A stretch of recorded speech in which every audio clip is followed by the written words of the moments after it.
right. Is Davey on there? There he is. Can we get an ocean view real quick? No, that would require too much effort. I could use some. Hey, Dom, thanks for answering, you fucking asshole. I was gaming.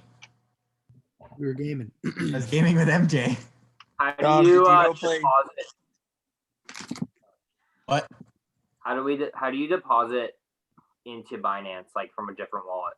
You just send it to the address. You go into.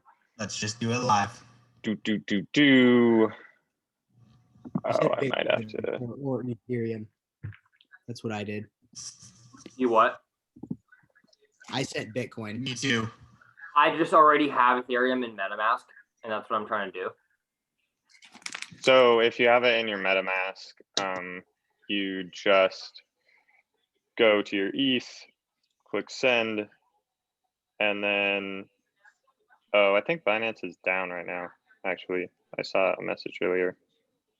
But anyway, you go to Ethereum on Binance. It'll say on the right side, either like deposit, withdraw, whatever. You just click deposit, and then it'll give you a address, and you just put it in here, and it'll cost like $10. I thought, and there was like a warning that said, make sure you're doing it into your specific Ethereum wallet on Binance. Yeah, make sure it's ERC20. You can just send me a screenshot to me, but as long as it says ERC20 and not like Binance Chain or Binance Smart Chain, it's just the Ethereum one. If it costs a lot in gas, then you know you're good, basically. Okay. What does gas stand for? Gas is GWE, so it's a denomination. One GWE is 0.00001 Ethereum. Ethereum, just the. Yeah, it's down right now. I can get into that. Well, let's just start this. And we can. Hop right in. We'll get into that. Is everyone's ready? I don't know. Yeah. I assume. All right. Garrett, do you have like a PowerPoint or something you're using for this, or No. is it? I'm just using this. Okay, sounds good. But yeah. Do you mind sharing that doc with us? Yeah, I put it Or in like the group chat, but I'll share it in the group chat. I kind of want to take notes, honestly, so that's why I ask. Hold up. I will just share it in the group chat. Oh, good idea. Thanks. 91.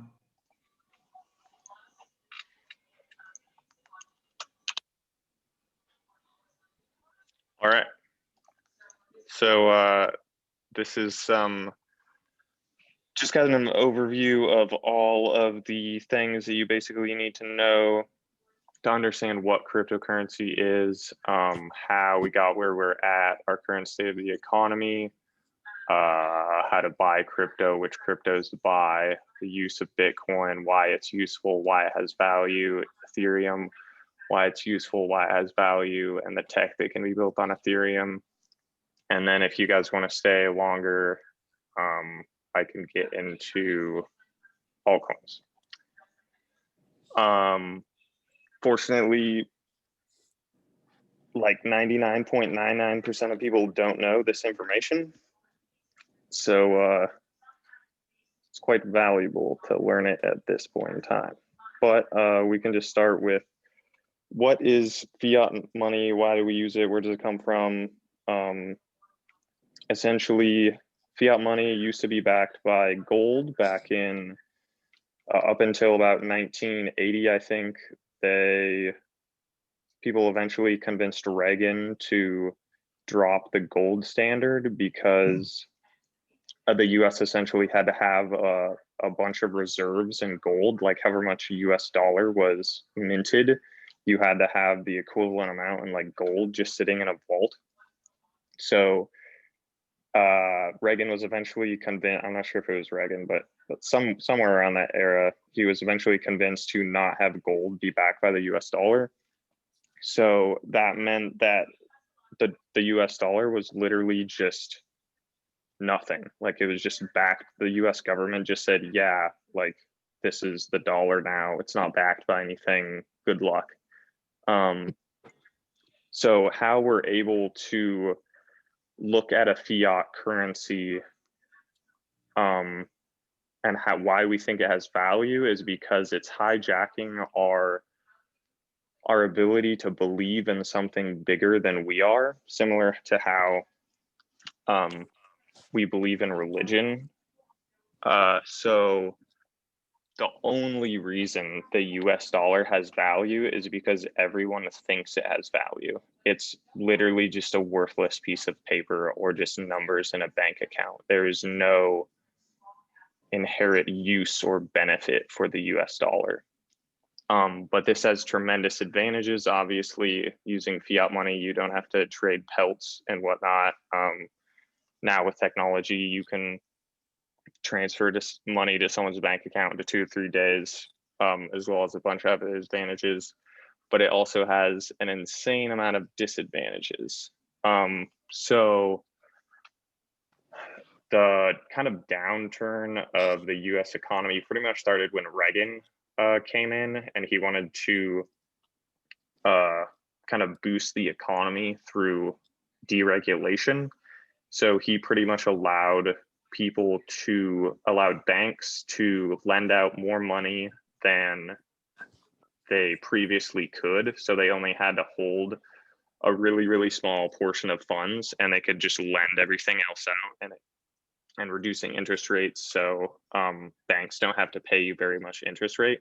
And it essentially just like stimulates the economy and just steroids up the economy. So because of Reaganomics and all the stuff that he implemented, there was kind of a short financial downturn towards it was like in the 79 to 82, I think, somewhere around there, due to the deregulation that he did. It caused economic downturn. But then after that regulation, it was kind of like, maybe these policies aren't the best thing to do. But they kind of just kept deregulating stuff over and over and over and over and over and over, and it slowly got worse. And then we had the dot-com crash, blah, blah, blah. And then the first Bush kept deregulating stuff, and then the second Bush kept deregulating stuff.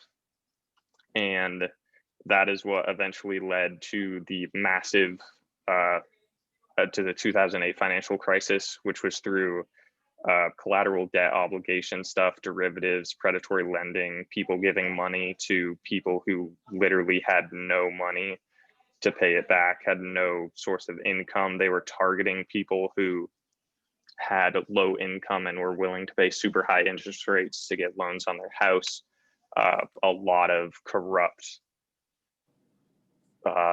actors caused 2008 to happen, essentially.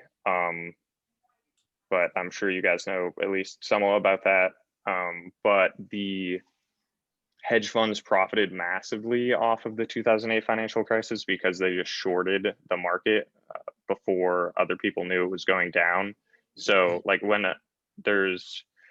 economy crashes and everybody loses a bunch of money, that money goes somewhere. Like someone is profiting off of all of this lost money. So, and the people who get that money are the hedge funds or the smart people in Wall Street who have been creating all of these predatory lending and these CDOs that they were making money off before. So the banks and the hedge funds are the ones who crashed the economy in 2008. They created the financial instruments that allowed it to happen. And then they got bailed out of pretty much all of the money that they lost after making a bunch of money. And pretty much nothing changed. And in 2001, the top 1% had 5% of all of the wealth, all of the money in the United States. By the end of the financial crisis, they had 25% of all of the money in the United States. And in 2016, they had 38.5%. And then it was reported in 2017 that they would have 70% of all the nation's wealth. But then coronavirus happened and they profited $4 trillion in this past year. So roughly speaking, the top 1% should have about 80% of the nation's wealth. The United States government has been printing a massive amount of money. 1/5 of all of the money that has ever been printed in US history was printed this last year when the market crashed from the coronavirus, when like it was kind of weird and Trump wasn't coming out and saying that the market was crashing, but like everybody kind of knew it was going to crash. That's when all of the hedge funds and people in Wall Street just shorted stocks. And then all the news came out. They made trillions and trillions and trillions of dollars off shorting the stock. So we are in an economic downturn right now because all of this money just got sucked up by Wall Street. So then it forces the US government to print money because people can't pay their rent. And it just creates this vicious cycle of the rich getting richer and the US government having to print money. So just a general question, does anyone know a government in a history that hasn't devalued their currency to absolutely nothing in the long run? No, it doesn't exist. You can look at the US dollar index, which is kind of like an okay buying power of the US dollar compared to other currencies. And in like the past 6 months, it's went from 100 to 90, but I mean, 190 doesn't seem like that much, but we're talking about like trillions and trillions and trillions of dollars here. So it's basically meaning that the purchasing power of the US dollar is going down compared to other. I mean, I think Drew could probably give a better explanation of this if Drew wants to pipe in, but yeah. Sorry about what? The US dollar index. Yeah, so basically like we're fucked right now because the price of everything is going to go up dramatically because the government printed way more money. I mean, it's as straightforward as that, honestly. I don't think much more needs to be said or much more math needs to be explained beyond that. Yeah. In the next And our dollar. So yeah, the dollars is, it's like, and then so the other problem too with this, and I think Garrett just touched on this too, is that they're trying to like say still that like, oh, inflation's still going to be just 2%. Like, I don't know. I've been reading about this on like Twitter and stuff the last few days, and basically, that's not true. It's going to balloon, and you already like notice like buying a sandwich at like the store is going to be like $12 instead of like $8 now, and you'll start seeing it with like small things like gas. Like, I don't know about you guys, but in San Diego, gas is already up to like $3.75, and it's just a product of like, you know, everything that's happened over the last like 8 or so months. Yeah, they don't want to release fear that the US dollar is going to lose value, because then the US dollar does lose value. Yeah, and also like other like world economy, like other countries' entire economies are like really dependent on the US dollar. Like for other like companies and countries to be able to like take out debt and help support their own people, they rely on the stability of the US dollar. So it's if the US dollar starts failing, like it's the whole world will and like countries like Russia and people who and China, people who aren't necessarily like friends with the United States, before even this crisis happened, they were looking to not use the US dollar, to not do business in the US dollar, because they kind of want to hurt the US and not use it, because we're pretty much the big bullies in the world business wise, and countries want to not give us that power anymore. And that's because like people can trust the US dollar. Like that's historically, like you could count on the US dollar to be consistent and for us to produce enough to support, you know, like being able to take a loan out like from our government. But obviously like that's decayed over the last 20 years or so. So in this last year, like, I don't know, a lot's going to change in how people, you know, even understand finance and economics because of everything that's happened over the last year alone. And just look at the stock market, how little everything makes sense with, you know, it ballooning and while 8 million people go out of a job, and I don't know, it's just, so there's a lot to kind of digest. And I think like a lot of what people thought about economics is going to make much sense, especially, you know, with the introduction of crypto and everything moving forward. So moral of the story is, do you really want to keep using the US dollar? Do you want to hold the US dollar? Do you want to put it in a bank? Do you want to even put it in the stock market? I think the stock market generally will inflate with the US dollar. I don't think there's any necessarily side effect of putting it into the stock market, but yeah, I think like, if I could just say on top of that, like putting money into assets is going to be a lot more effective, whether that's like, you know, real estate or stocks or crypto or whatever it is. I wouldn't like keep money in a bank account that's going to get you like 2%. If you don't need the money, like I would have just enough to cover in case an emergency happens, and plug the rest into like either the stock market and the crypto, whatever, into an asset is what I do. yeah. So where does cryptocurrency come in? What is cryptocurrency? It's a peer-to-peer, permissionless, immutable, non-controlled, anti-inflation, tracked historical transaction, impossible to duplicate, and almost impossible to destroy, assuming that all of the miners in the whole entire world don't get blown up at one time somehow. The whole idea behind cryptocurrency is essentially it's removing the middleman. So it's just taking all of the fees and stuff that people collect in the middle of services is essentially going to be non-existent anymore with cryptocurrency and all it's being built. You can see that with DeFi that's coming out right now and whatnot. And so the most important thing that makes a currency is its ability to be able to send it to another person.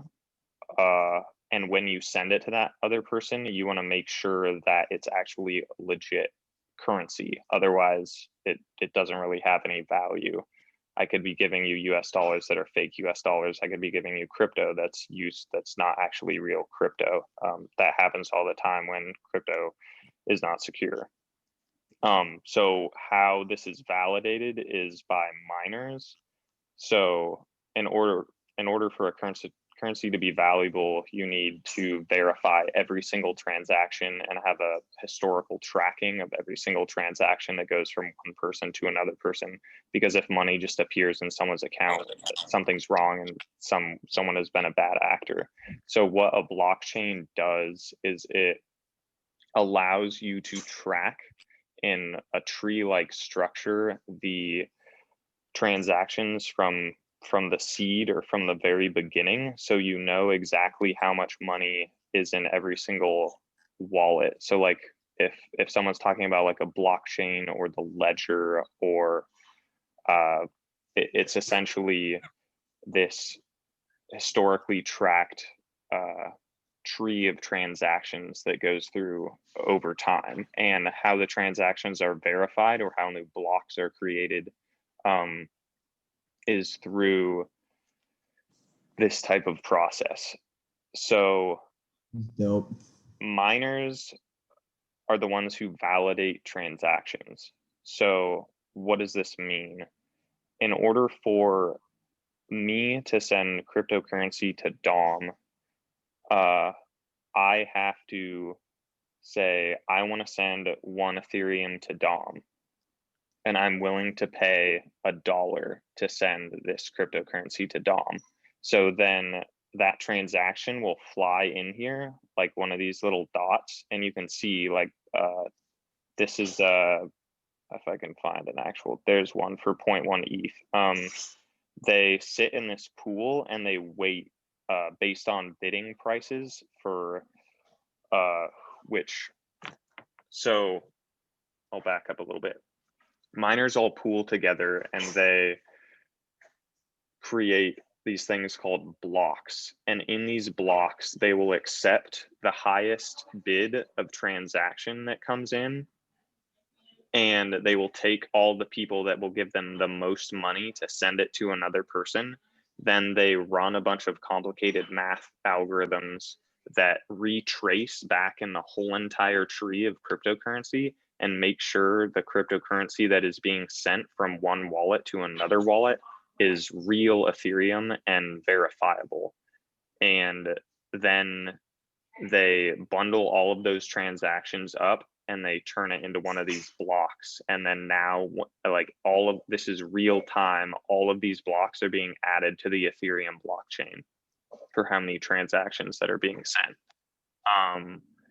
And it's all just a bidding war. So right now, you can't really see this very well, but you have to, it's 92 GUI or 92 gas to send a transaction on average.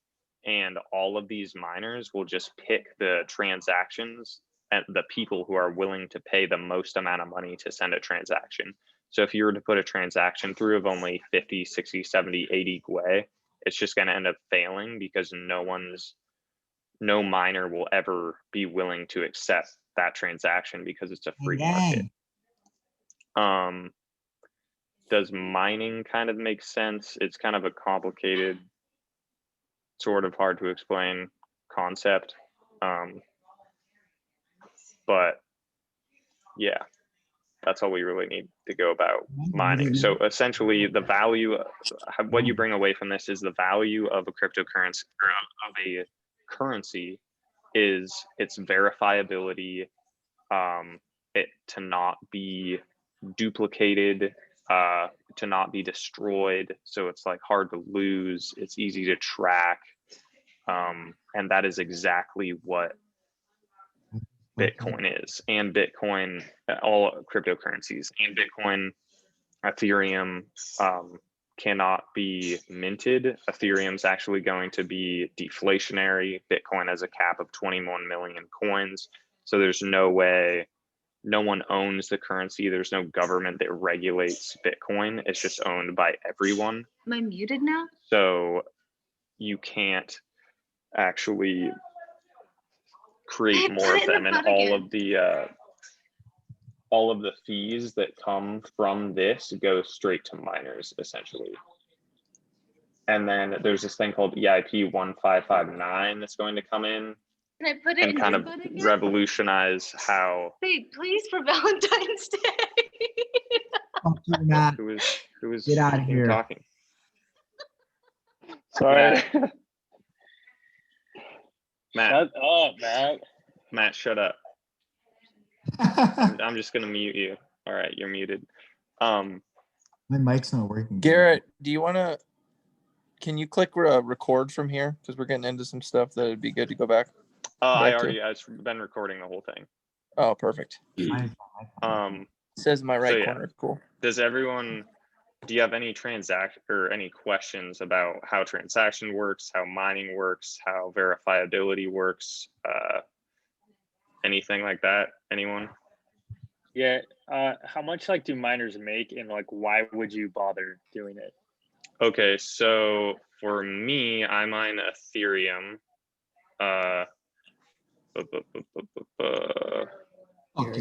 Which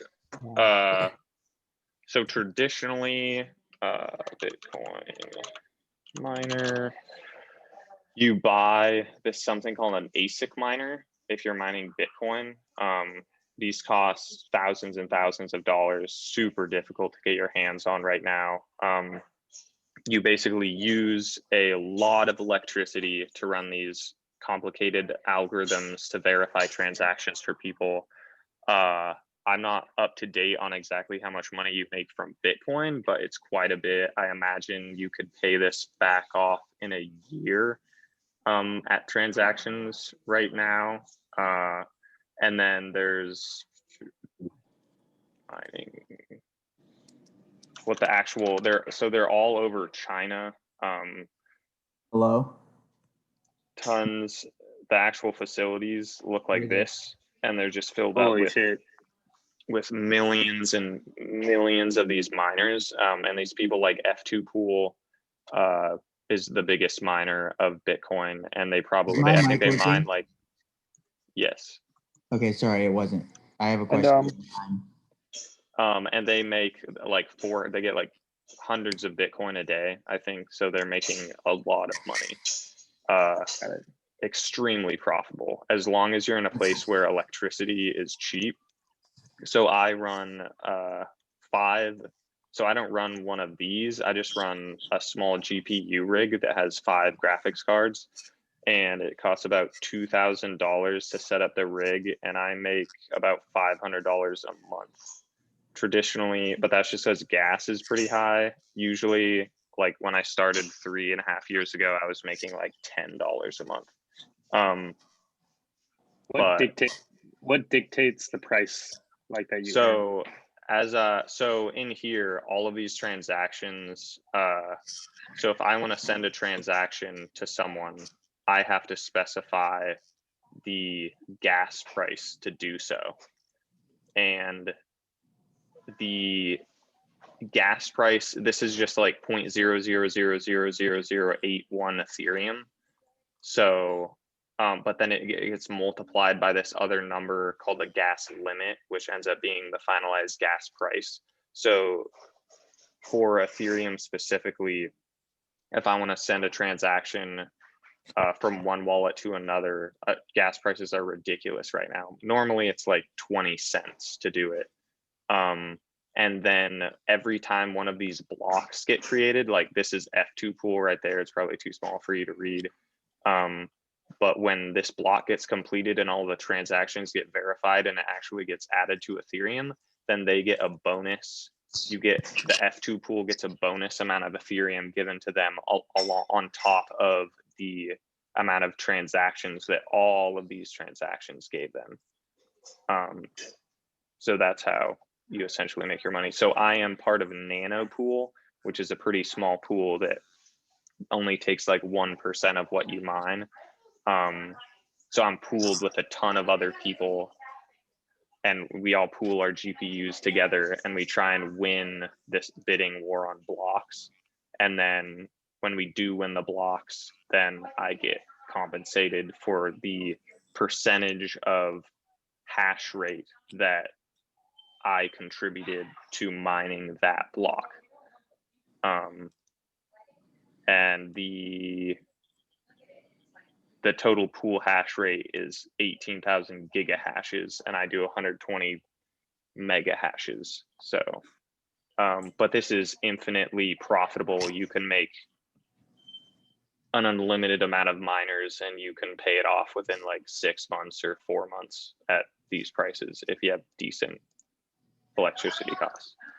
So is the price like dictated by, like, I get it's a free market.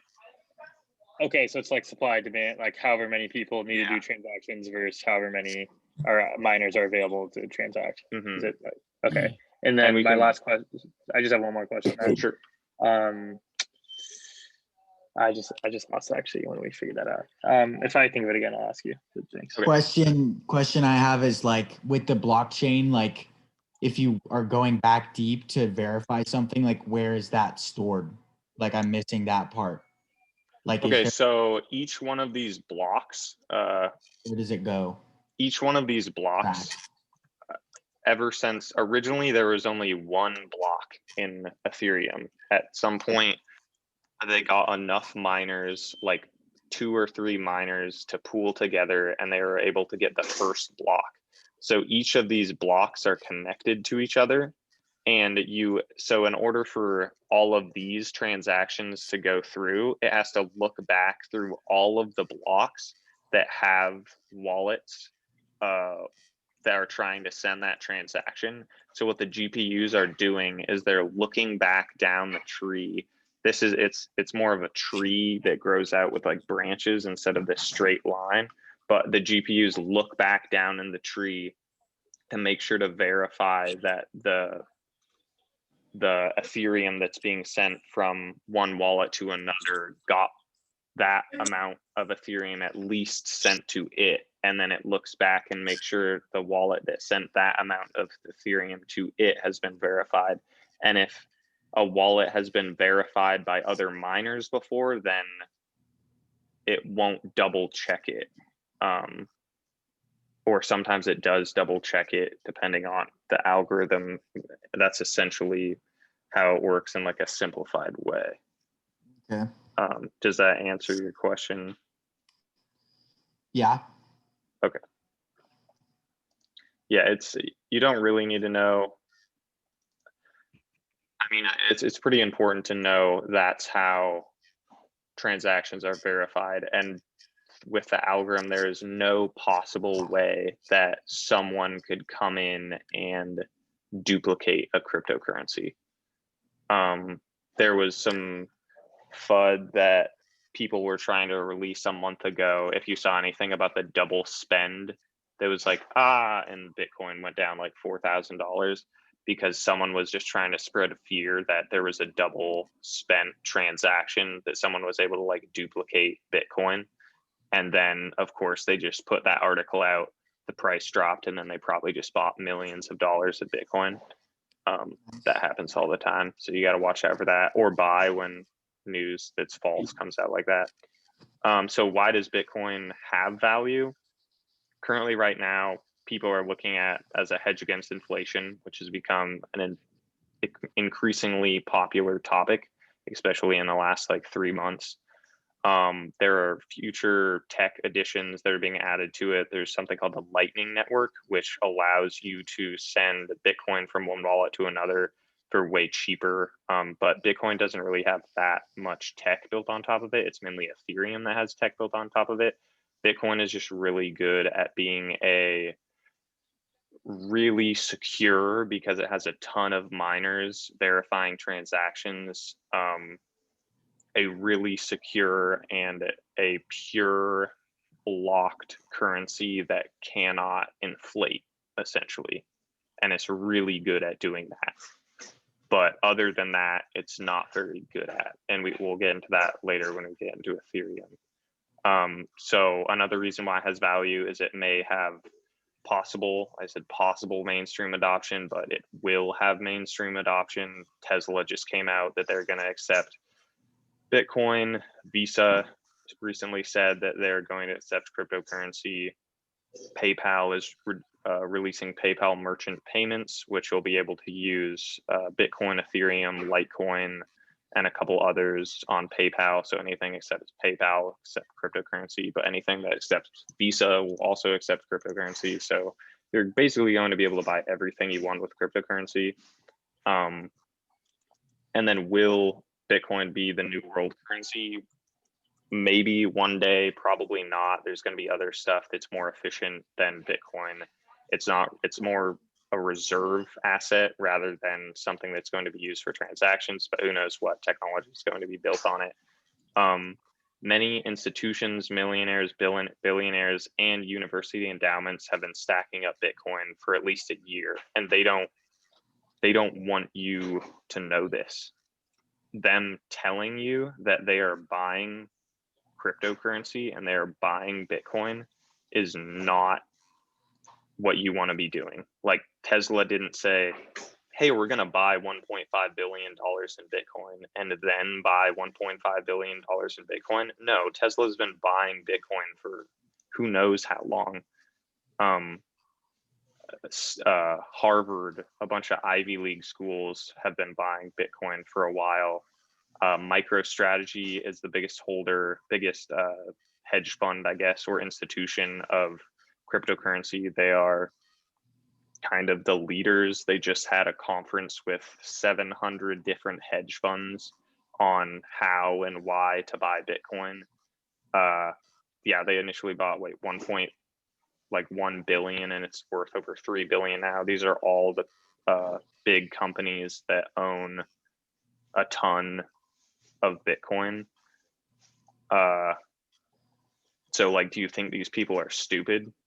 Do you think they are just buying Bitcoin and lolly-da-da-da, yeah, it's some crappy thing that's not going to be used in the future? No, they know what they're doing. They're extremely intelligent people, and they're trying to accumulate as much Bitcoin as humanly possible before the mainstream plebs realize that it's going to be something that you want to have. And so that's why there's all of this, and a lot of people just don't really know what it is, but the people who do know what it is, who have a lot of money, are trying to just gobble up as much Bitcoin as they possibly can. But fortunately, most people don't own cryptocurrency yet, so there's still plenty of room to grow. I mean, 99.99% of people don't know the things that I'm explaining to you right now. And the funny thing is, traditionally, the bears have they have all of these strategies where they can release news to try and scare people out of Bitcoin. And they've been doing this over and over and over and over to scare people out of Bitcoin and have them sell their cryptocurrency so then they can resell at lower prices, or people who are just like trying to short it, or just people who don't believe in cryptocurrency and they're just trying to spread, like Tesla stock went down like 7% today or something, just because people are like disapproving of them buying cryptocurrency, even though they just made $350 million in 2 days off of buying Bitcoin. But yeah, horrible move. Stock price goes down. But like the bears don't really have any more negative news to go off of. Like, what negative news are you going to put out now?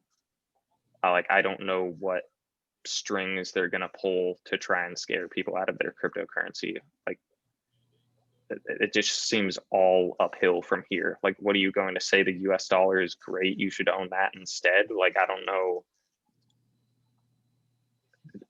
Like, if there's any other better time to buy cryptocurrency, it's right now. And the more Fortune 500 companies that join in and buy cryptocurrency and add cryptocurrency to their reserve assets will just reduce the risk of government regulation being a thing. Because, surprise, the Fortune 500 companies own the US government. So if they own cryptocurrency, they're not going to be wanting the government to regulate it. Decentralized finance is what will bring the most money and awareness to cryptocurrency. All of these huge hedge funds and banks that are looking to get good interest rates, there is a lot of potential money that can be made in decentralized finance. And we can get into that later. There's an ease of use of transaction.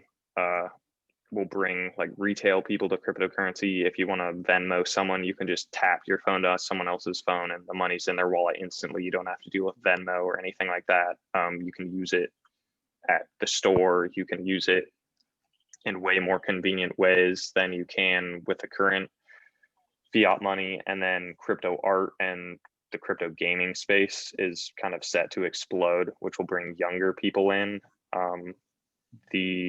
And we can kind of get into that later as well. The billions of dollars are made every year from gaming, and most people who game are really tech savvy. So they're probably going to be some of the first people to kind of really just normal people to start using this kind of finance stuff. But the big money is coming into decentralized finance soon. That's why all of these DeFi cryptos have just been popping off.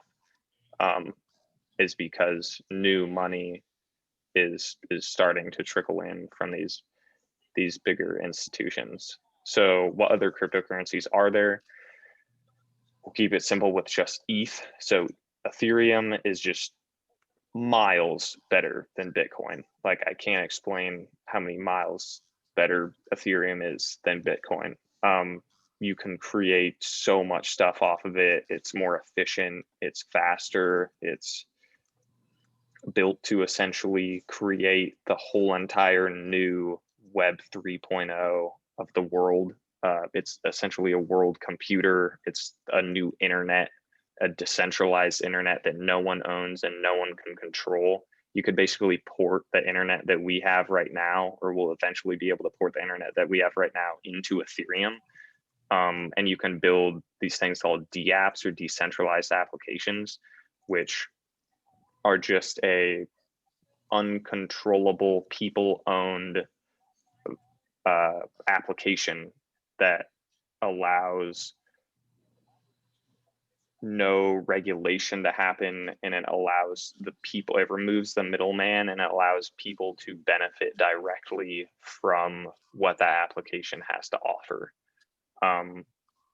So those are the kind of advantage of a DApp, and these DApps use things specifically in banking called smart contracts, which the connection of using both a decentralized application and a smart contract is super powerful, and is what a lot of this technology is built off of. So what is a smart contract? A smart contract is a code of law that is built on code. It's not any person necessarily decides it. One person creates a smart contract, which is this piece of code, and then you can just duplicate it over and over. So you can put one thing in and always get one thing out. So like having a loan could be a smart contract, like how Compound works. So you lock your, I've locked supply into here, and it went to a smart contract and said, basically, I am supplying this amount of cryptocurrency and I want to use it as collateral. And then the smart contract allows, and no, there's no person, there's no bank, there's no individual, there's no regulatory body. If it's allowing me to borrow cryptocurrency, it's just a piece of code and a smart contract that has okayed me with the amount of supply that I have. It gives me amount of money that I can borrow. So there's no middleman, there's no bank, there's nothing, it's just code. And this is extremely, extremely powerful technology that can be used for tons and tons and tons of different applications. But right now it's primarily being used for banking, in decentralized finance and lending protocols, borrowing protocols, and decentralized exchanges like Uniswap, which is so a decentralized exchange is like a bank that will allow you to switch money from one currency to another currency, but instead of, in this case there's no middleman. You're essentially just swapping tokens in a pool, which Uniswap is a whole beast in itself to explain. But essentially you can use smart contracts in this way as well. So you can swap any currency from one currency to another currency. Why? Wait, Garrett, quick question. Yeah. Are there channels on MetaMask, and before you you can do swap on MetaMask and it shows you like the best rates? Why do you use Uniswap all the time? Like it shows you the other swaps rates and like there's better ones. Okay, so Uniswap has the most trading pairs. So a lot of cryptocurrencies, especially really small cap cryptocurrencies, you can only buy on Uniswap. So if you go to crypto or coinmarketcap.com and you look at, I can look at some smaller ones, or what's one that is, yeah, Freeway, a great example. If I was to look at Freeway, if I wanted to buy it, you go to the page on CoinMarketCap and you just scroll down and you find out the markets that allow you to buy this coin. And right now you can buy it from some sketchy Chinese exchange, this thing that I've never heard of, or you can get it off of Uniswap. Those are the only ways you can buy it. If you're a US citizen, you can't use either of these exchanges. Yeah, there's like Sushi Swap and other types of swaps, but how it works is you need people to provide liquidity in order for a swap pair to become available. So how it works is, if I wanted to buy Freeway token on here, someone had to get Freeway token from some other source. They had to get a bunch of ETH and they have to add liquidity to a pool. So they would put $10,000 of ETH into this pool and $10,000 of Freeway token. And then it allows this is just some random person did this. And then it allows anyone who wants to come in and they want freeway token, well, then now they have access to freeway token because they can come in and they can put ETH in that pool and they can steal freeway token out of the pool. And the person that provided that liquidity in this pool you have to pay a transaction fee and they get a small profit from it. And then you have to pay a gas fee because everything on Uniswap is built on Ethereum, and everything that you can buy on Uniswap is also built on Ethereum. So you have to pay a gas fee to verify that transaction that you're doing. So where do the Uniswap tokens come from then, Gare?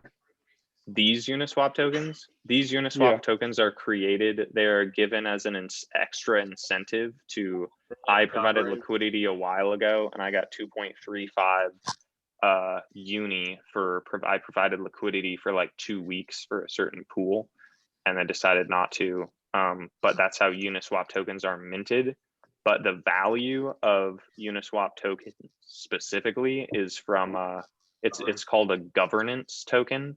So a governance token is essentially like owning stock in a company. So you can vote on proposals that the Uniswap owner, they're not owners, but the major Uniswap or the Uniswap creators can put out these proposals saying certain things that they want to happen with the protocol. And then everyone with Uniswap tokens can vote on whether or not they want certain things to happen. So are the votes equally weighted? Yes. However much uni you have is how much you get a vote. So yes, the people who created this currency, who gave themselves 10% of all circulating supply, they do have the most voting rights, but all of these cryptocurrencies are pretty much built so that the community gets just as much or more of the uni tokens than the people who created it, so it can become truly decentralized. And then when the people die or whatever, it doesn't matter, the protocol will keep running itself without the help of the creators. So that's what governance tokens are. A lot of stuff is governance tokens. Compound, right? Also, Compound is also, yes, built the same way. It has a governance token. It gets minted by when you provide as an incentive to use Compound. You get an extra when you supply currencies to the market or lend to other people. You get extra APY interest in Compound.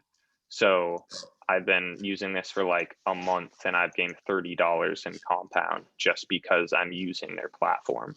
And then you can vote on stuff as well. So a lot of coins are just governance tokens. Why they have so much value doesn't make a ton of sense to me. Basically, essentially, it's also kind of like having stock in a company in a way. You can vote on stuff. Big players can use it so they make more money, I guess. And you're also like, governance tokens don't have to be governance tokens forever. They can add you to, like, you might be able to get better rates if you have a certain amount of Compound. You might be able to borrow more than what you previously could if you have more Compound. There's just, right now, they're just governance tokens. They could become more things, and you would assume that the more use decentralized lending protocol has, the more people want to be able to use it to votes, and the more people want it because you might have to have one Compound one day to get certain rates or something like that. So that's why these, yeah. Okay, so do Compound and Uniswap and like, is it Aave, like Aave or whatever? Yeah. Is that like similar? Yeah. So do they function like market makers or like brokerages? Is that kind of like, because it sounds like they kind of like, you pay them or you lend them money to give market liquidity, and then they give that liquidity to someone else who's requesting it or whatever, and then they'll take some off the top and whatever. Yeah, pay so you out, all of whatever this, so Compound doesn't own any of this money that I have provided as liquidity. They Yeah. can't use it, they can't invest it, they can't sell it, they Okay. can't do anything. It's locked inside of a smart contract. Cool. So all that they get, so if you see the difference between, if you lend Tether, it's 14.48% interest you get, but what you pay to borrow is 17. So they scrape off 2 to 3% on pretty much every transaction, or between the discrepancies between the interest rates. Okay, and then I think my next question is a good follow-up. So then that money made there, who does that go to? That goes to anyone who owns Compound, or is that no? So that goes to, well, yes, it could go into helping provide Compound to other people, or the company uses it as profit for themselves, or they use it to keep developing Compound, keep adding new pairs, keep everything safe, up to date. It's pretty much this is making more sense to me. Cool, thank you. Yeah, pretty much the tax that they're taking. Yeah. But if you look at like a bank, like interest rates are what, 0.01% right now, and they basically take your money and invest it in high yield shit. They make all the profits and then give you nothing back. So in here, you are getting 90% of the profits from lending, and Compound is just scraping a little bit off the top. So that's why big hedge funds like this, like if people who own, like I know someone who has like hundreds of thousands of dollars in Bitcoin, and if you were to just toss it in here, you're gaining like 1.5% interest on hundreds of thousands of dollars, which can be a lot of money than if it's just sitting in a normal bank. And there's things like BlockFi, Crypto.com, where you can lend out your Bitcoin for like 5-6% interest rate. I think Crypto.com has a 6.5% interest rate, which is just insane. Like if you have a lot of Bitcoin and they pay you out in Bitcoin every single week, like if Tesla put $1.5 billion locked up in Crypto.com, like the companies are going to be doing this. It's the most profitable thing to do. Once this technology gets out to the masses and people realize that this is legit and it's safe, so many people are going to use this. It's pretty confusing to use at first. I like messed up and lost money. I had no idea what I was doing. Just the barrier of entry is just that it's kind of confusing to use. But there's things like Celsius, which is looking to target lower people who are borrowing cheaper amounts of money, and it's actually just a mobile app on your phone where if you have $1,000 you can borrow $700. But the reason why the interest rates are so crazy high right now is because like the cool thing is that, so I am borrowing USD coin, $8,000 of USD coin at a 13% interest rate. So I have all of this Ethereum that I normally I would only have 6.8 Ethereum that I could profit off of, but I can leverage myself and gain more exposure to Ethereum if I put it in this protocol, borrow a bunch of money, and then invest that back into Ethereum. And then instead of only having exposure to $12,000 of Ethereum, I have exposure to $20,000 of Ethereum. Then Ethereum goes up 5 times and I only have to pay back the USDC coin price. So I can profit essentially whatever. If I borrow this amount of money, I put it all on Ethereum doubles, then I can sell it back for USD coin and I can make money off of money that I don't have, essentially. That's what leverage. What Yeah. if Ethereum crashes? Then I Then would get leverage- liquidated. Yeah, leverage works both ways too. So if like your thing, you can multiply, like you can increase your multiple of the money you could make. And this goes for everything, like in real estate and stocks, whatever. If you add leverage to it, you can increase the total return. But also, if like your bet that X goes up, goes down, then you'll also like increase the loss. Like, by But what's the thing, Garrett? You're It's like- saying like you it's couldn't added lose risk. all your money. Like there's No, so there are these people called arbitrageurs or arbitrager or something like that. So The right arbiter? now I'm arbiter. I'm borrowing. My borrow limit is $98,000.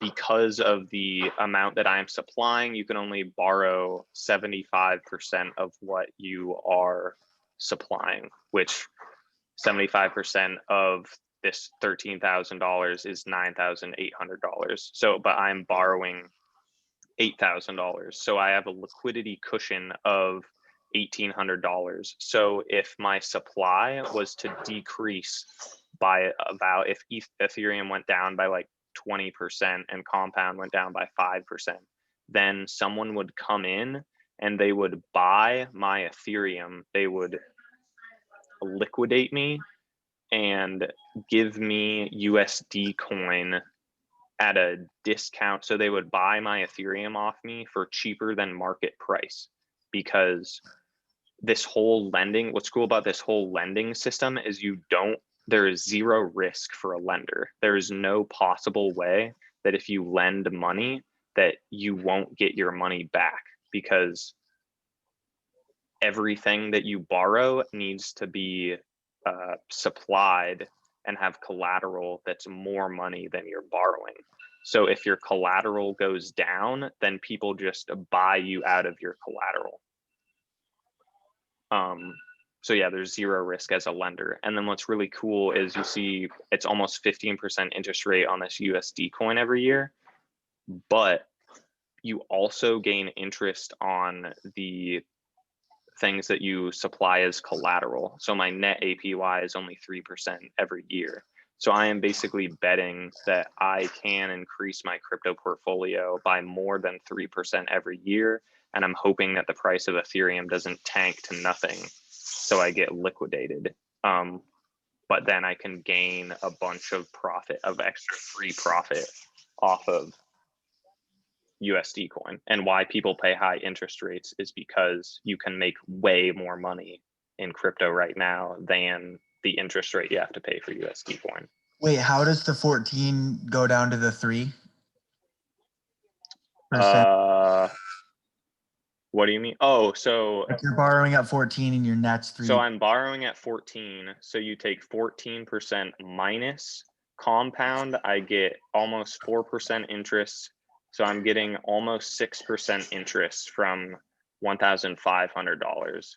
And then I'm getting a little over 0.5% from $12,000.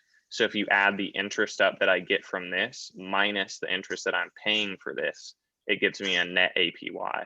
So this essentially allows you to keep all of your exposure to the cryptocurrency that you own. You do not have to sell any of the cryptocurrency you own. And it allows you to borrow against that. So then you can use this money to spend, to do whatever, to invest, while you keep all of your exposure to your Ethereum. And I'm very bullish on it right now. And I think the price of Ethereum is going up. So I think it's a good idea to do this. It's worked out really well so far. So I'll keep, and then once I think the market's going in bear, then I'll repay off this essentially. And what I'm trying to do is pretty much stack Ethereum and Compound, and just keep supplying and supplying and supplying as much Compound and Ethereum as I can. And then I just borrowed, which is pretty risky, but normally I have it sitting around like 50 or 60%. So there's pretty much no way I can get liquidated. So your Ethereum that's up as collateral, you get interest off that? Yes. Interesting. So you can keep exposure to your assets and gain interest off your assets while borrowing money Off of that same Jesus. that you can buy to use things I to didn't get get more money. before. Yeah. It's sick. Yeah, I'm All gonna go right, I got a grab. dip, boys. All right, Matthew. Adios. Thanks for the presentation, Gare. Absolutely. All right, later, boys. Bye. So that is essentially what these lending protocols are, what DeFi is. The price of Compound has gone up like 10 times in the past couple months. Aave is exploding. Everything in DeFi is hot right now, very hot. And since the gas price is so high, it's really expensive to use Compound now. It used to not be expensive to do. Like if you want to borrow money, it costs $80 to borrow anything. Normally it's like $5, but since gas is so high, it's just super expensive. If you want to supply collateral, it costs like $150 to start out supplying Ethereum. So since DeFi is kind of unusable unless it's for super big players, then people are looking to these other crypto. That's why Cardano is been able to become popular. Polkadot, these other cryptocurrencies are also creating DeFi applications on themselves. None of them are anywhere near as good as what's built on Ethereum right now, but everyone's just speculating that hopefully soon something built on these other platforms that isn't Ethereum will become popular. And so a lot of these DeFi applications are exploding. That they're essentially betting that hopefully it's going to be, gas is going to stay high for a long time, Ethereum's going to stay screwed for a long time, and these other lending protocols are going to be used. But I honestly think that like there's only, you can see how much money is currently locked up in DeFi. Do I have the, yeah. There's a total of the amount of money that's then like locked up in staking and these lending protocols has slowly just been chunking up. It was 13 billion in December. Now it's 38 billion. And there's trillions and trillions and trillions of dollars that could potentially be put into this. So that's just going to make Maker, Aave, Compound, all of these lending protocols, their prices are just going to reflect how much money that's locked in the ecosystem, essentially. So there's still a ton of growth that could happen in this industry. I'm going to go grab water really quick. I can now go into altcoins specifically and what kind of different industries that are in crypto right now, what's kind of hot, what might be popular in the future, what I'd put your money in right now, what I wouldn't put your money in right now, and whatnot. If you guys want to stick around for that, or we can do it another night, whatever you want to do. I'm down to chunk it out. All right. Yeah, same. I'll be back. Smoke some weed. Oh, the knowledge is locked. MJ's been blazing the whole time. Does he remember any of this?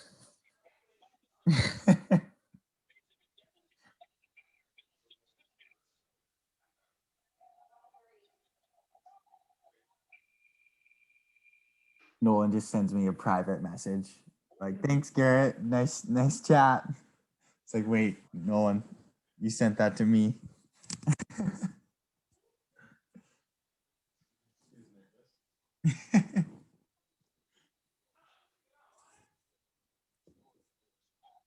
I don't have any more money to put into this. This is the problem right now.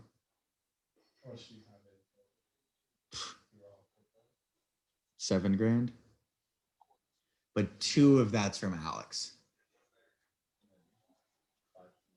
Yeah, I put in all $3,000 from the Vegas. I put in all of it. Fuck it. It's made it's made 2,500. I was gonna just buy shit for the Audi and stuff, but maybe it's a good thing it got stolen because that would be wasted money. But like you're saying, like, what were you saying? Like spending it on shit, just like I could just get doubled, and like it's literally giving me 30. Story with the Audi. What? Are they fixing it or what? It's in the dealership, and I should have it back by like Monday or something. They're rekeying it. Well, as long as the tests come up that it's not super fucked. Garrett, they found the truck. Damn. Where was it?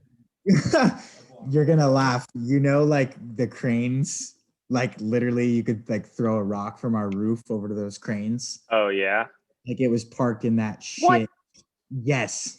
Like the literal other side of. Like literally. Could you see it from the roof? I don't know if you could see it from the roof, but someone called it in, and then. Oh my god. Yeah, ridiculous. But I'm literally driving the truck. I'm gonna get it detailed though, because like I know what I'm driving right now, but I'm just touching that shit. I don't know. But it's like, did they take the tools out? They took all this shit. They took the subwoofer in the amp, which sucks. So they stole a bunch of tools, and they like shattered the passenger window. Don't know why. Not shattered. Okay. Like they spider webbed it. What were these guys doing? They fucked up. They're not. What? I really don't think it was an orchestrated hit job. What were they doing? But yeah. Anyways, cars are back. God. So weird, dude. What a debacle, dude. Debacle. Fuck. There's a lesson for us. Yeah. Don't trust shit in sketchy Seattle. Okay. Yeah, with some coin. So, some alts. Right now, I personally think that just Polkadot, ADA, Cosmos, Elrond Gold, Binance Coin, these are all just Ethereum competitors that have all done really, really, really well recently. Like, I think pretty much all of these have gone up, well, besides Polkadot, have gone up like 50 to 100% since I made this document, which is pretty insane. I should have bought Elrond Gold. It just exploded. Elrond Gold is basically, it's pretty much just an Ethereum carbon copy that's saying that it's better. It's going to be better than Ethereum, basically. Elrond Gold. Yeah, the price has skyrocketed so much recently. So it's gone up 12,000% in the past 60 days. So, I mean, right now it's sitting at, so the reason why, so how you essentially value these cryptocurrencies is you look at the market cap. So the market cap is the price multiplied by the circulating supply, which essentially just means how much money has been put into the cryptocurrency. Quick question.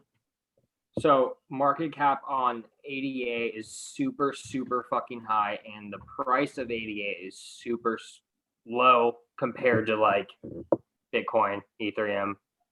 I don't know. Right. Why is the cap? So what does that mean?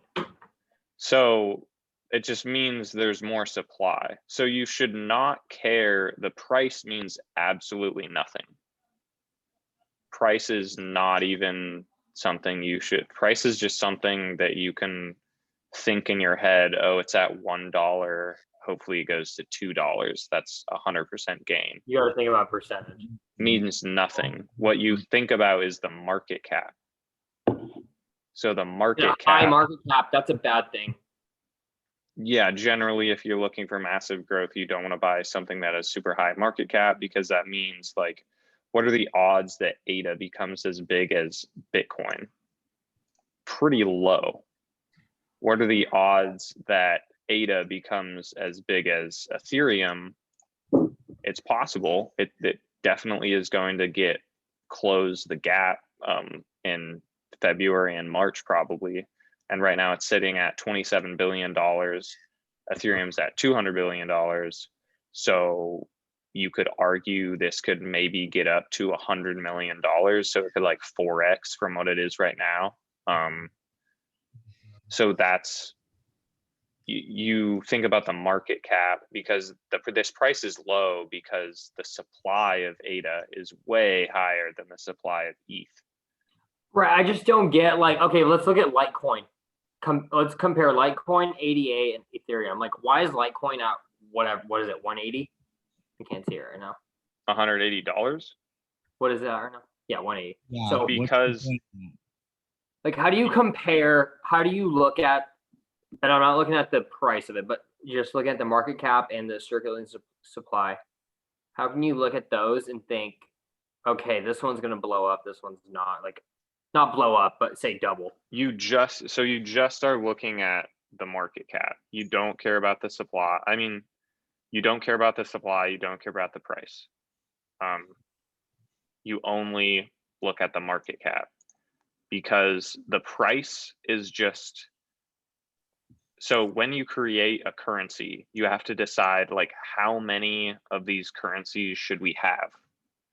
If say you made a cryptocurrency and you only had one of that cryptocurrency, then you'd be in denominations of, to buy a coffee, it'd be 0.000000001 to buy a cup of coffee, and that just doesn't make sense to do. That's just difficult to deal with a number that small.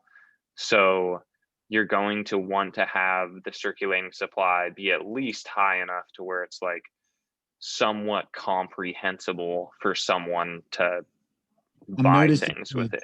Circulating supply of the ones that are more expensive, less clearly, because this, what is it? Supply times the price is cap. So all the more expensive ones have way less supply. So because there's so many Cardano tokens available, it appears that the price is low.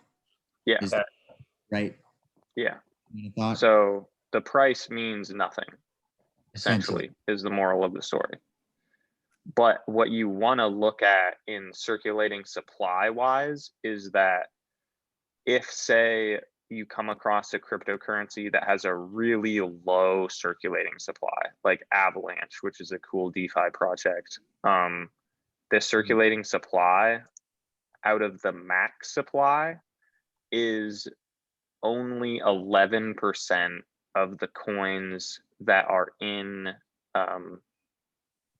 that ever will be in existence are currently circulating around in the economy, which means if you think about stuff from supply demand perspective, that there's a certain amount of demand that people want to buy Avalanche, and only 11% of the total supply of Avalanche is circulating.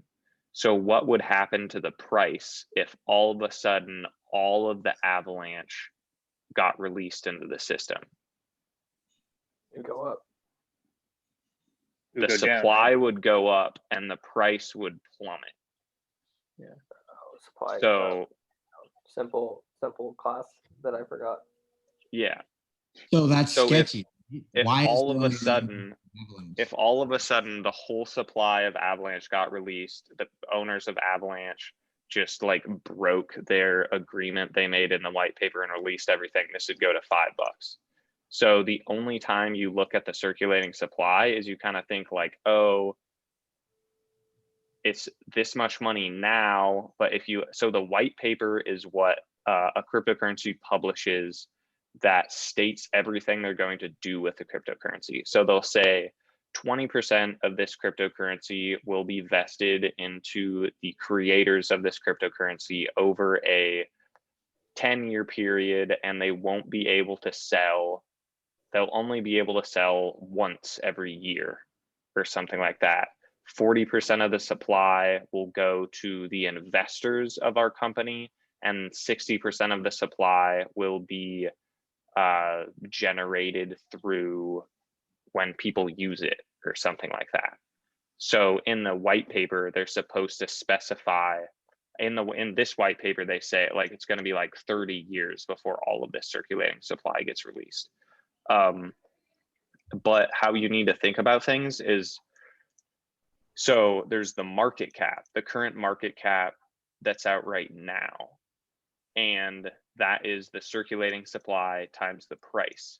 But what the fully diluted market cap is if this whole circulating supply was released and this price was the price that it is at right now, then this cryptocurrency is actually a $37 billion cryptocurrency.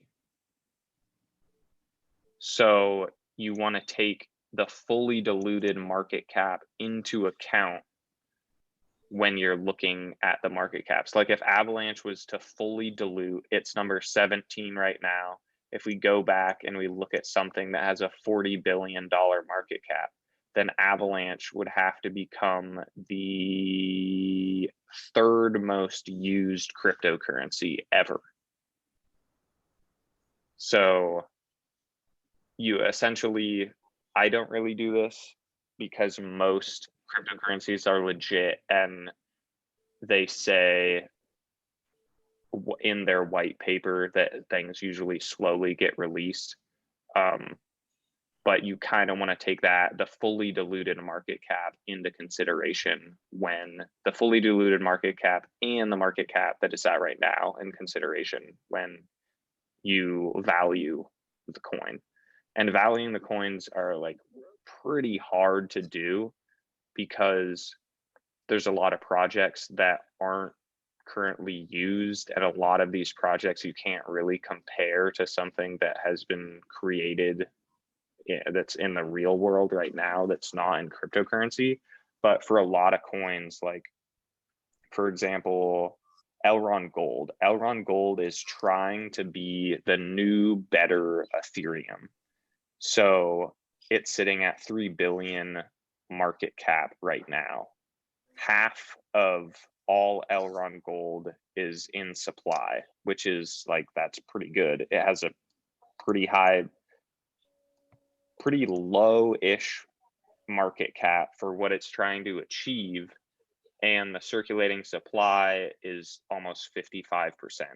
So if all of these were magically released right now, like it would still be worth quite a bit of money. So the market cap right now is $3 billion, and it's trying, you can compare it to Ethereum and say, okay, maybe one day this is going to beat Ethereum. Ethereum is worth $200 billion. So you could argue that the growth potential of that coin is going to get up to the total market cap of what Ethereum is at. So that would be 3 billion to 200 billion, which is what's 30, 60, you could go up almost 60 times.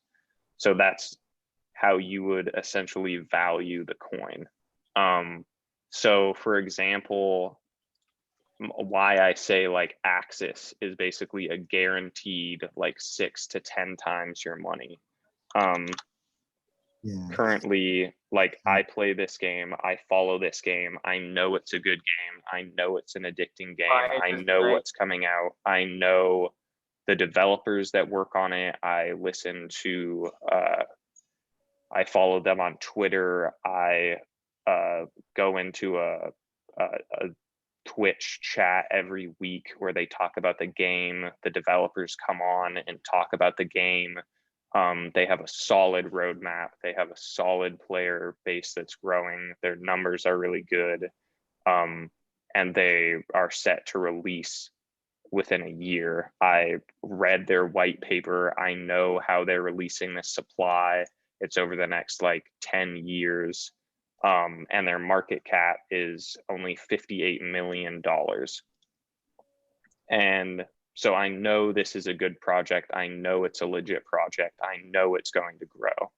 And so if you look at another cryptocurrency game that's in the space right now, is called Decentraland, which is an absolutely trash game. Like straight up, I checked it out, like worse. It's like Sims if you made the graphics like 10 times worse and then made it really glitchy, at least on my computer anyway. Like it's a cool concept and whatnot, but it's just like a pretty horrible game and I would never play it.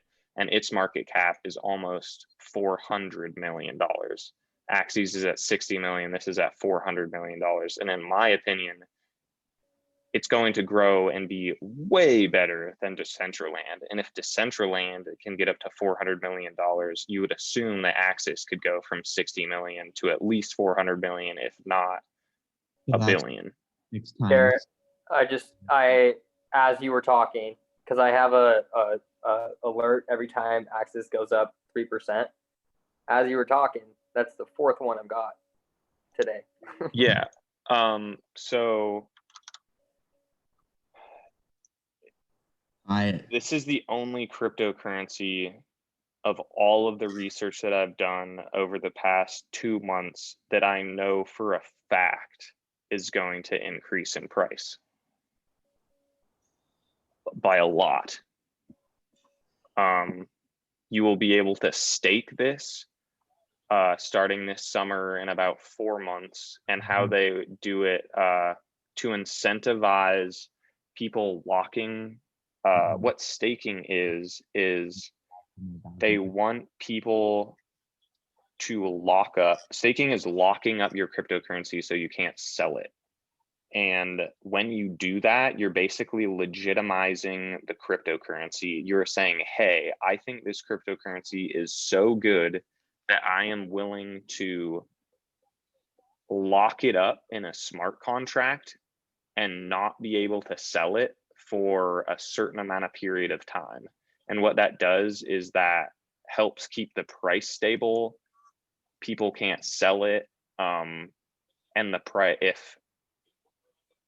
if a bunch of people sold, the price stat would go down super quick. If a bunch of people bought, the price would go up super quick.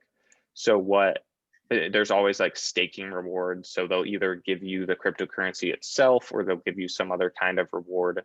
And in this case, if you stake your Axis, they will give you a return of 40% APY for the first year. So you put $10,000 into this. If the price stays the same, you'll make $4,000 in the first year. And the price of this will for sure go up 6, 10 times, maybe 15, maybe 20 times. So like my strategy right now is try and make as much money as I possibly can in this like DeFi mania craze, and all of my profits I'm trying to throw into Axis token, because I know I can get 40% APY off the token, and I know the value is going to keep going up. Like if you just look at the price of this, it's only going up 30 cents, 40 cents, 50 cents, 70 cents, goes back down to 50 cents, 60 cents, 70 cents, 80 cents, 90 cents, dollar. And as more players join the community, and when you're playing the game, it's extremely, extremely valuable to have this currency. So as the player base increases, more and more people will want to own Axis, and the demand is just going to rise and rise and rise and rise and rise. And right now, staking is so far away that once they release the news that like, hey, you'll be able to stake in a month, then the price is just going to go parabolic. So you're buying before the news comes out that they're releasing your stake. You're buying before the game releases. It's in alpha right now. You're buying before the game gets to beta. you're buying super, super early into this game. And in a year from now, they're going to be releasing it on mobile. And they're estimating that they're going to have 1 million players. Right now, they only have 30,000 players. A year ago from today, they had 5,000 players. So they've had just insane growth in the past year. And they have a bunch of stuff that they're releasing. You can check out their website. It's super legit. Like, I can't explain enough more of how you can just duplicate. This is a money printer, essentially. Super small, super undervalued. It's great. It's great.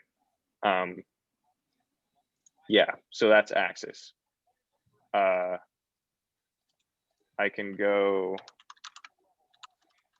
the web, and like the market for mobile gaming is like $80 billion.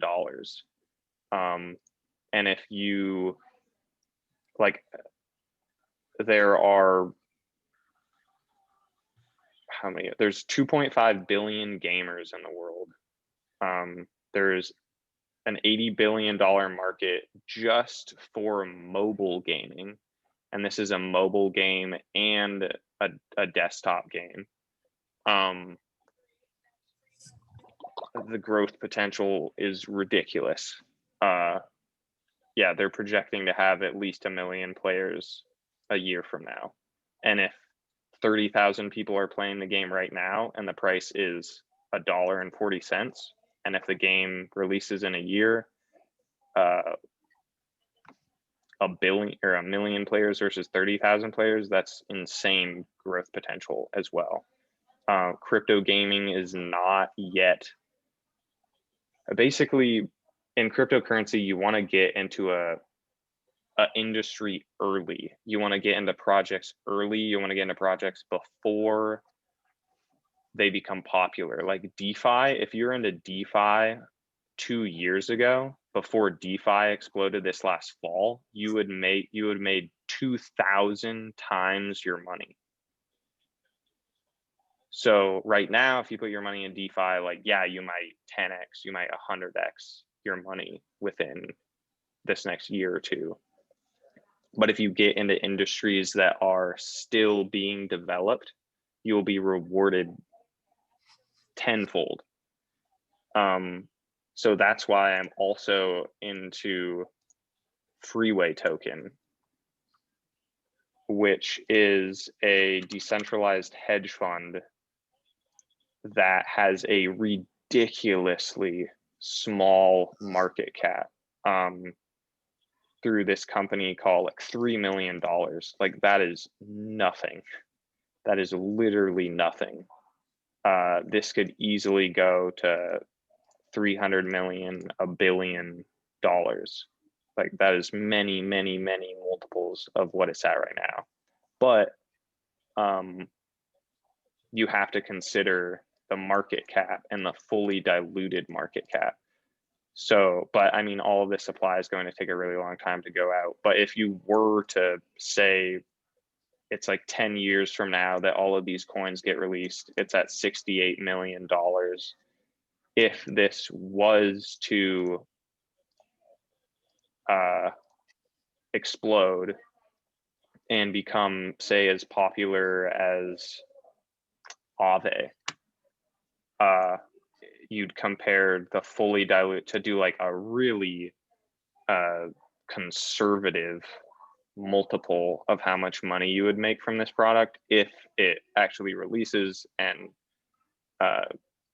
they do what they say it does. Then 60 million up to 6 billion is a lot of multiples of money that you would make off putting money into this. And I've done a bit of research onto this. It's a very legit company based out of the UK.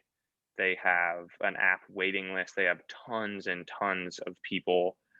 You're basically going to be able to buy $1 of any single stock and of Tesla, of anything on the US stock market, world stock market. You can buy a dollar denomination of it, and so it allows anyone to buy it regardless of how much money they have, and it's decentralized, so the hedge fund doesn't take any profits. They only take 20% of transaction fees on the network. 80% of the transaction fees are automatically redistributed back to the users. So as you hold stock, if you buy 10 Tesla stock, you will generate Tesla stock as you hold that Tesla stock when other people in the system buy Tesla stock. Right. So it's got a bunch of cool stuff behind it. They're releasing an app sometime this year that you'll be able to use. If you have the Freeway token, you get trading discounts. It'll be available into more than 180 countries. They have a bunch of pretty decent partners. They had some list of the people that worked. Oh yeah, the team. So I've looked at quite a few people in this team, and these are all like their credentials are pretty solid. Like this is what you want when you're looking at a cryptocurrency. You want a cryptocurrency that shows the faces of people and that have the links to their LinkedIn. When you're looking at cryptocurrencies and it's all just anonymous people, not a good thing. Just anonymous people. They don't have any links to anything. It's just like 4 dudes making some crypto that have a link to like maybe 1 or 2 of them as a link to their Twitter that was created like 8 months ago. That is not a cryptocurrency you want to invest in. All of these people have tons of connections. They have their work history. All of the people working on this project are solid. Went to BYU. Fuck that.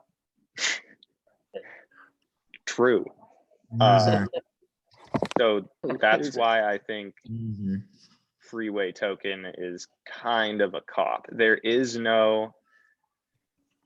are other projects that are there isn't any other project that's trying to do this, so there's no way to really compare it to anything. If you're to compare it to other decentralized finance projects, yeah, you'd make a lot of money, 100 times within a year or 2, maybe, if it was popular. And the cool things about these projects is like the price of Bitcoin and Ethereum, it doesn't really matter. Like they're so small and they're at the beginning that like you're not really going to lose money off of it. And right now, I partook in the staking, and so 60% of all of the supply of the token right now is being staked. So there's only like 2% of the supply floating around. So people have been speculating on the price who haven't been staked. I bought most of it around this price, or like low 0.007s.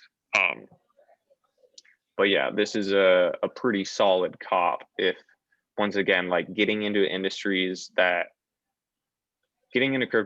that haven't been pumped by YouTubers, that haven't really been discovered by people, that are below 10 million market cap, is where the money is.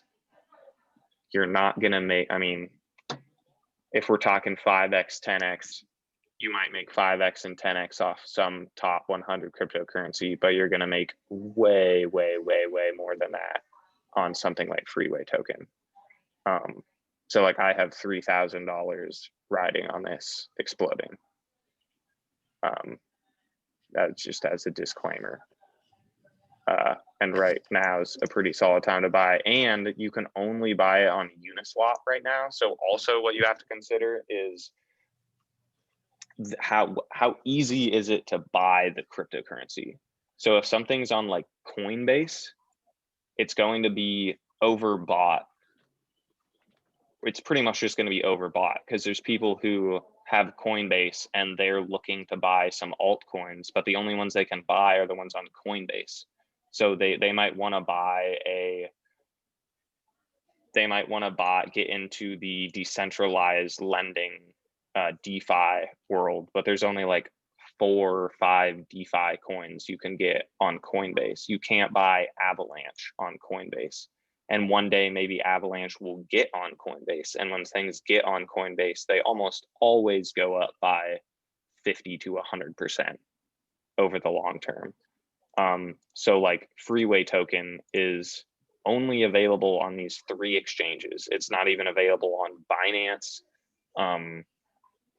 That's why like there's just not, it's just difficult to buy. And especially right now, like you have to pay a pretty high gas fee to buy Freeway token. So like people just aren't really going to be buying it.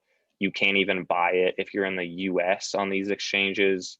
So like even if this company did absolutely nothing and it was a complete and total failure, like the coin might get listed on Binance or something like that, and then like 100x. But I mean, I don't think it's going to be an absolute failure. And like, it's not really going down much more than what it's at right now. Yeah, like I just think this is a pretty much must have. Do you recommend using like Uniswap or Compound, or like what like is like there's a lot of different like places to like I guess own and swap? Like is there one that you're like, yeah, you could probably just do that and So that's the Uniswap, way to go? Or so people have the only way to buy it in the US through this is through Uniswap. Are you just talking in like general for generally, like what would you recommend? Yeah, Like, so right now, I recently switched over to using a VPN. So you can't use, there's Binance US and there's Binance, but if you actually, you can use Binance US in California. Washington State, it's not allowed. But Binance US has sort of limited cryptocurrencies that you can buy because the US kind of regulates it more. But I've just used a VPN mixed with, I just got NordVPN, which I don't actually have on right now. I just use a VPN and make it seem like I'm from the UK, and then I just use Binance. And then there's thousands of coins that you can buy on Binance. Almost every cryptocurrency you can buy on Binance. And if you can't buy it on Binance, then like 99% of the time you can buy it on Uniswap. So I pretty much just use Binance and Uniswap to buy stuff. Like, yeah, Decentraland's on Binance. And you're just kind of, if you buy a coin that's, the harder a coin is to buy, if a coin is hard to buy, has a good team working on it, has a really low market cap, has a solid white paper, is going into a solid industry, solid team, like Freeway token just checks all of those boxes. And that isn't already just overbought to all out. Like if I was to look at Elrond Gold right now, I would say it's overbought to all out. Like what? It was $36 a month ago, and now it's $200. It's available on Binance, it's available on crypto.com. It's not available on Coinbase. If it was available on Coinbase, it'd probably rocket up more. But like buying something like Elrond Gold versus buying Freeway token is like incomparable, because Elrond Gold has just like, this is a good team, solid coin, great people backing it, but it's overbought insanely, and it already has a high market cap. So this is something I would probably recommend not buying. When it was down here, like, yeah, whoever bought down here just 8x their money in the matter of a month. because this got pumped on YouTube crazy hard. So I'll follow people on YouTube and they will post a video like, hey, this is this new coin I found. It's great. And within 30 to 45 seconds of them posting the YouTube video, the price will double, because there's literally just scrapers that sit around and wait for these YouTubers to post videos, and they just buy it super quick on Binance, and then they wait 10 minutes and then they sell it for like a 40% profit, because like YouTube is where majority of the news comes out.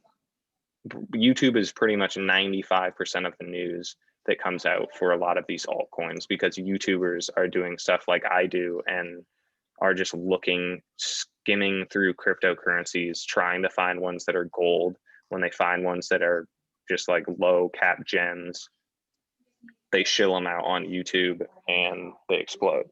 So the idea is to find ones that haven't been shilled out on YouTube, that haven't seen huge price increases, that aren't overbought, that are even difficult to buy, are really what you want to get. And yeah, the price of Freeway token is probably gonna sit about like this for 3-4 months, until I do know a YouTuber did mention this token, but it did not pump at all. He just kind of partially mentioned it in a stream, which is how I found it. But he, like, eventually I know the guy on YouTube, and he is going to make a video about this coin within the next couple months before they're going to release their app. And yeah, it's just going to explode. So it could completely fail. The company could be a sham. They could miss their dates. They could just be a fake cryptocurrency, but that seems highly doubtful. And like, if you check out their website, they have a legit website. This company has done other stuff before. They have a newsletter. They post videos every week about the cryptocurrency. They've mentioned in Yahoo Finance, Bloomberg. They have a mailing, like 40,000 people have signed up on that waiting list on this app. There's the Freeway token website. You can stake it. Like, it's a solid cryptocurrency to buy. Yeah, so I would definitely buy this for sure. So Freeway token and Axis are really the kind of moonshot coins that I would go for. But the problem is they aren't really going to increase crazily. Axis will some, but they're not going to increase crazily in the short term. All of these popular ones are the ones that are going to be increasing on the short term. So yeah, I don't really need to explain these too much. But anything on this list, so there's Polkadot parachains. So Polkadot's going to launch soon, and it's not going to be using Ethereum gas. It's going to be using whatever gas that's on Polkadot. So all of these coins are like DeFi. So this is a privacy coin that's working with the US government that the founder of Ethereum really likes, the founder of Polkadot likes. It hasn't really pumped. It was mentioned on YouTube. It got pumped a little bit, but still is pretty minimally valued, just because the Polkadot ecosystem, once Polkadot releases its kind of ability to be actually used and to like be used in a DeFi way, which they're doing the coding for right now, things built on Polkadot are just become more popular. And once they launch their like parachain thing, these have a chance of getting a parachain, and there's a limited amount of parachains that we'll be able to build on Polkadot. So on Ethereum, you can build an unlimited amount of projects. That's why the gas is so high, is because an unlimited amount of people can build a project on Ethereum and use it. but only a limited amount of Polkadot parachains are available. So like, for example, there's like Uniswap, SushiSwap, PancakeSwap, all these different swaps that all use gas, but Polkadot's going to say, no, we're not going to have all these different types of projects. We're just going to have one swap project. So we can keep our traffic minimal and it can be safe and we can keep our gas fees low. So then there's stuff like Reef, Paid Network. This is a decentralized exchange, which is, this is essentially Reef is Uniswap built on Polkadot. Paid is like this really cool smart contract, business agreement, law, cryptocurrency. So anything that's built on the Polkadot parachain system is kind of set to explode once Polkadot releases, pretty much releases its like mainnet, as well as stuff that's under Cardano that releases its mainnet. VeChain is super cool. It's a Chinese company that is a supply chain like tracker, so you can see where exactly where all of your food has come from, your clothes have come from, and pretty much ruins the counterfeit industry. So it'll have everything will have like a QR code, and you'll just be able to scan it at the store and look on your phone the exact path it took from creation to get to you. I don't think it's going to explode anytime soon, but it's some pretty cool new tech that once it gets exposure in the US could explode. And yeah, then there's pretty much just all these decentralized finance ones that I think are all pretty solid, that I have most of them. Then there's DeFi that's not on Ethereum, that I have some of. There's some cloud storage coins, which I think are good. Filecoin's got a bunch in the past while. And yeah, I'm just going to keep adding them more and more to the list. The more I find out, the more I buy. But if you have any questions on any of these, I would look them up yourself. But yeah, that's pretty much all I have for now. It's in the chat. Do you have any questions? Do you want to end it right now? Again. What was that? Pretty solid. Cut her out. Yeah. Appreciate it, Garrett. Pretty Thanks, Garrett. long-winded, but yeah, hopefully you can make some more informed decisions. Nike just sent it to our text group. Yeah. Just sent what? Oh, the doc? Yeah, the doc's in the chat. I was late to the All right. But he just sent it today, like right now, like before the. But like in this chat, can you send it? So I want it on my computer, not on my phone. All right. Yeah, that was that. Thanks for listening. If you have any more questions, just let me know. We can do this again whenever. It'll be shorter. And we can just share all the coins that we bought or have found out and whatnot, or more explanation on crypto, blah, blah, blah, blah. But yeah, that's it. I'm going to eat some food. Wait.